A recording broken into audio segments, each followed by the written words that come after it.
अगर कोलकाता रेप और हत्या का आरोपी संजय रॉय ने अपना जुर्म कबूल कर लिया है तो फिर वकील की क्या जरूरत है? ये सवाल मैं नहीं बल्कि जनता पूछ रही है। जनता का तर्क है कि कबूलनामे के बाद वकील नहीं मिलना चाहिए क्योंकि उससे सजा सुनाने में देरी होती है। सोशल मीडिया पर हर तरफ इस बात पर तर्क वितर्क किया जा रहा है। लोग अपने अपने विचार पेश कर रहे हैं, लेकिन यहाँ पर जरूरी ये जानना है कि हमारा कानून इस बारे में क्या कहता है, संविधान में से लेकर के क्या लिखा हुआ है। तो आज एक्सप्लेन बाय एबीपी लाइव में चर्चा इसी मुद्दे पर करेंगे। नमस्कार, मैं हूं आशीष सिंह आनंद।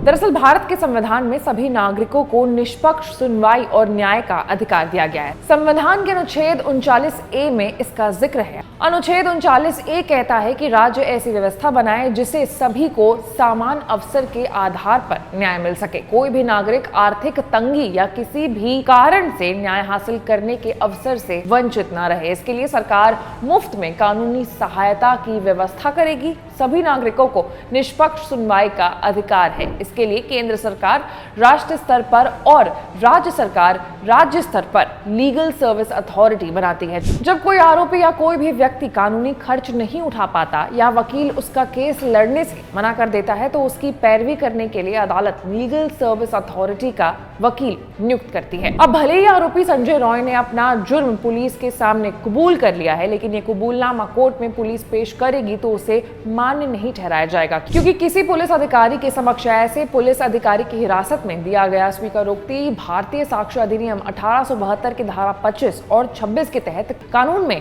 अस्वीकारनीय है।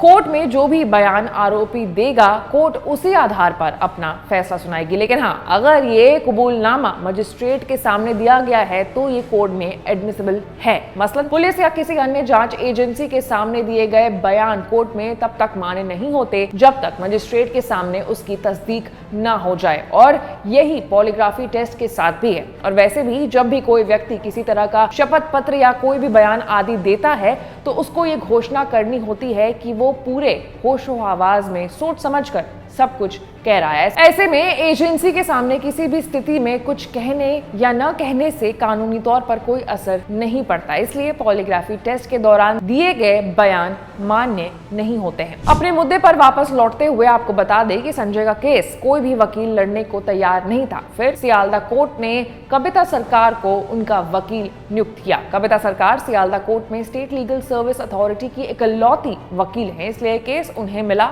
आपको याद होगा कि 26 नवंबर 2008 को मुंबई में आतंकवादी हमला हुआ था। इस हमले में बाकी सारे आतंकी मारे गए थे, जबकि अजमल कसाब जिंदा पकड़ा गया था। वकीलों ने अजमल का केस लड़ने से भी इनकार कर दिया था। इसके बाद महाराष्ट्र लीगल सर्विस अथॉरिटी ने अमीर सोनकर और फरहाना शाह को उनका वकील नियुक्त किया था। बॉम्बे हाई कोर्ट ने कसाब को फांसी की सजा सुनाई थी। उसे 21 नवंबर 2012 को पुणे की यरवदा जेल में फांसी दी गई थी। और इसी तरह साल 2012 के केस में यानी निर्भया कांड में दोषियों का केस एपी सिंह ने लड़ा था। निचली अदालत से लेकर के सुप्रीम कोर्ट तक एपी सिंह ने दलीलें रखी थी। निर्भया के 4 आरोपी मुकेश, विनय, अक्षय और पवन को मार्च 2020 में फांसी मिल गई थी। कॉन्स्टिट्यूशन में भारत की चीज लिखा हुआ है कि किसी भी आरोपी को वकील मिलना ही है, उसे अपना पक्ष रखने से कोई भी रोक नहीं सकता। ऐसे तमाम बड़े खबरों से अपडेटेड रहने के लिए आपको एबीपी लाइव को लाइक, सब्सक्राइब और शेयर करना होगा। मैं थी आपके साथ आशीष सिंह आनंद।